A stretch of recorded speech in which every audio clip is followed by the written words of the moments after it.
Hey guys, welcome back into our Python programming series. In this episode, we'll go ahead and work with Python's file handling. So until now, we have been reading and writing to the standard input and output. That means we have used the input function to get some input from the user, and we have been pretty much working with the print function to write the output onto the standard output. In this episode, we'll go ahead and work with the actual files. When we say the actual file using the Python, now we'll go ahead and read some data or some content from an existing file, and we'll also see how we can create a new file with the help of Python program or the Python scripts. So to do that, Python provides many kind of functions, for the creating, reading, and updating and deleting files. So before, we can really read and write into a file, we need to open a file.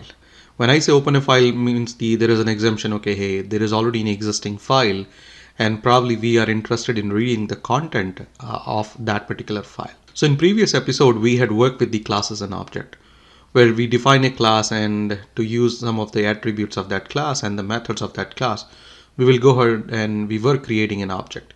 So same thing, Python provides a built-in open function. So this function creates a file object basically. So we have a file class, and from that file class, we will go ahead and create an object. And within that file class, we have many built-in methods. And one of the method that will be working is the open method basically, or the open function. So the open function really takes two parameters as the arguments. That means when we use the open function, we need to pass two parameters. One is the file name, means the file name that we want to create or the file that we want to open. That is basically just the file name. And second thing will be the mode. Mode is the one that really determines, what are we doing with that particular file. If in the mode, if we go ahead and say, okay, hey, I just interested in only the reading the content of the file, that means we want to open the file in read-only mode, then the mode we can use a lowercase cap letter R. That kind of denotes, okay, hey, we are opening this particular file in read-only mode. And again, if we don't specify mode, this is the default mode or default value. That means we are interested in reading the content from the file. Opening a file for reading, error if the file does not exist. So that means if you have specified a file name, there is no such file by that name. In that case, we will get an error. And again, we now know how do we really deal with the exceptions, so we can make use of our try and except blocks to handle some of that situation also. There are many modes in the file that you can work with. We will go ahead and explore some of the modes. We'll go ahead and take a look at the mode A, which kind of append, which says open a file for appending. That means there is already in file and you are interested in adding probably some more content into that file. So in that case, it makes sense to open that file in the append mode. Again, there is another good thing about the append. It will create the file if it does not exist. Let's say we ended up providing a name and there is no such file. In that case, the Python will go ahead and create that file for us. There is another mode, which is W, which kind of indicates a write. It kind of basically, okay, opening a file for writing. And in this case, the whole idea is we are interested in creating a new file. And once the file is created, we will go ahead and either write into that particular file. Now let's create a file object, and then we will go ahead and open a file for reading. So on the right hand side, we will be making use of IntelliJ, and as you can see in my IntelliJ, there is a file by name hello.txt. If I go double click on that file, in that file there are just a few line of code text is written. That's all pretty much. So now with the help of the Python, we will go ahead and try to read some of the things out from this particular file. So now let's come back to our program. So as I mentioned earlier, we will be creating an object of the file class. So let's go ahead and create an object.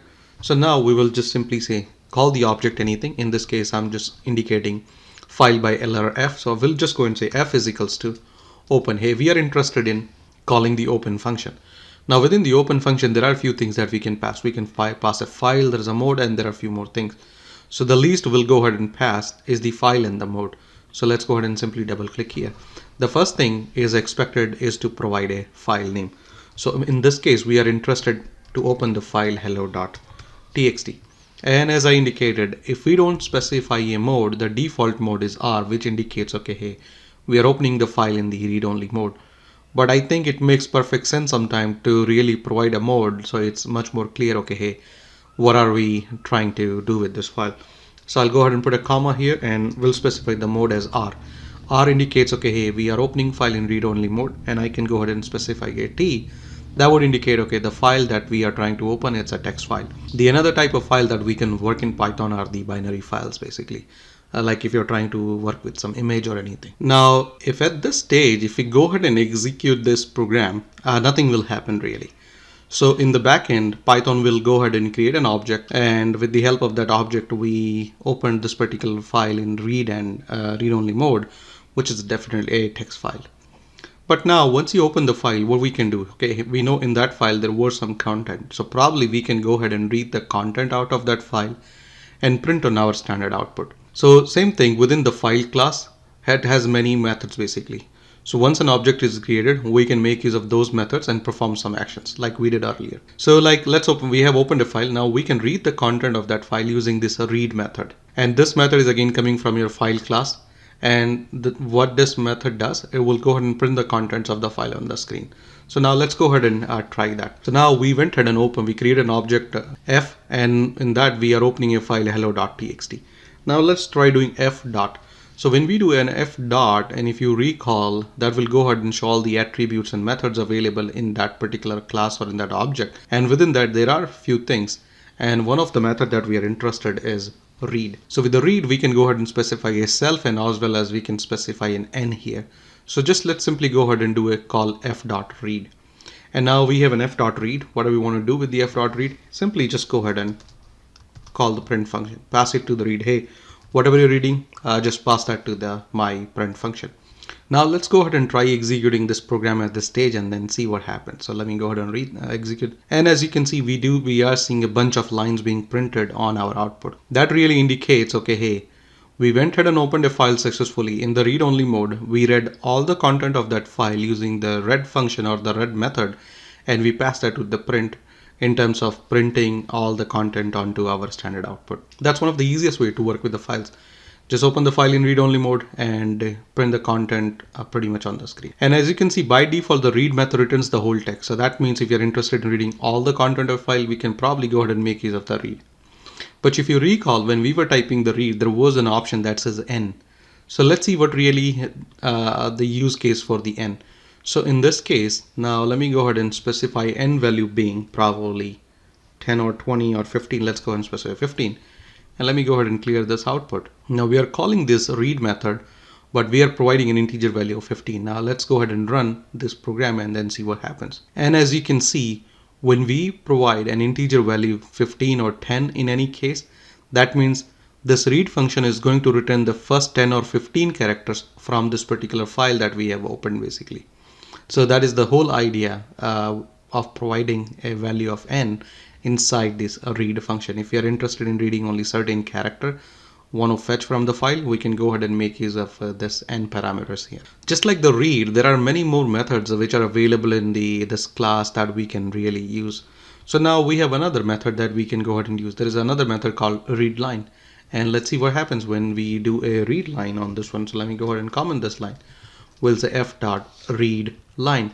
Again, with the read line, we can specify self as well as we can specify a limit.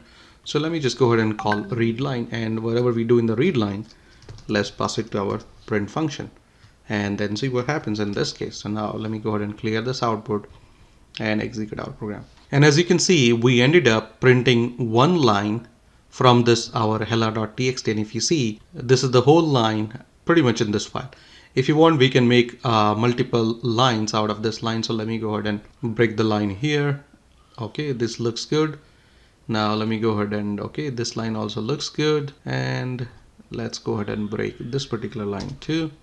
Now let's go ahead and save this file and let's create this output one more time. Let's go ahead and re-execute our program. And now we have a line, but this time a shorter line, because that's the line we kind of, shortened our whole line. So that's the whole idea behind the read line method.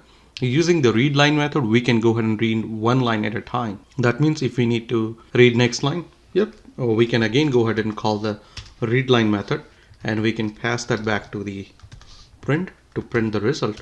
And we can call it the read line multiple times if we are interested in printing multiple lines. So let's go ahead and execute this. And as you can see, we went ahead and called the read line 3 times and we were able to fetch the free 3 line.